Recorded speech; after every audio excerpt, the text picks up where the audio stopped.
की महाराष्ट्रामध्ये तुम्ही बघितलं असेल प्रत्येक वेळेला मराठी या गोष्टींसाठी मराठीच्या मुद्द्यावरती दरवेळेला महाराष्ट्र नवनिर्माण सेना फ्रंट फूटवरती खेळत असते.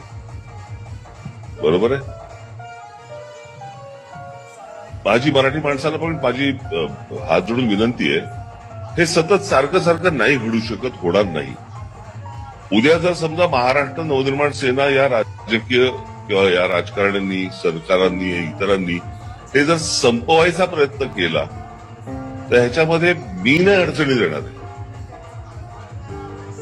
याच्यापुढे मराठी माणूस अडचणी देणार,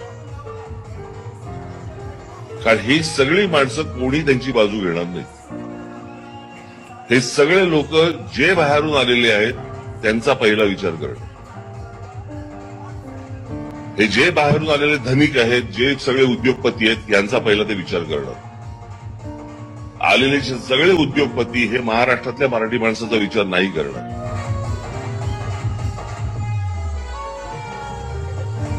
या सगळ्या भूमिका घेताना आम्ही अनेकदा खस्ता खाल्लेले आहेत. पण या गोष्टींचा विचार जर मराठी माणूस करणार नसेल, दुर्दैव म्हणायला लागेल, अजून काय म्हणणार तुम्ही. कारण सगळेच जण सगळ्याची ऍडजस्टमेंट आणि सगळ्या गोष्टी, परंतु मी ज्या वेळेला मराठी हा मुद्दा ज्या वेळेला येतो त्यावेळेला माझ्यासाठी कुठचेही माझे संबंध, कोणाशी असलेली मैत्री असेल, काही असेल, मी पाहत नाही, मी बघत नाही. माझ्यासाठी मराठी माणूस हा पहिला प्रेफरन्स असतो.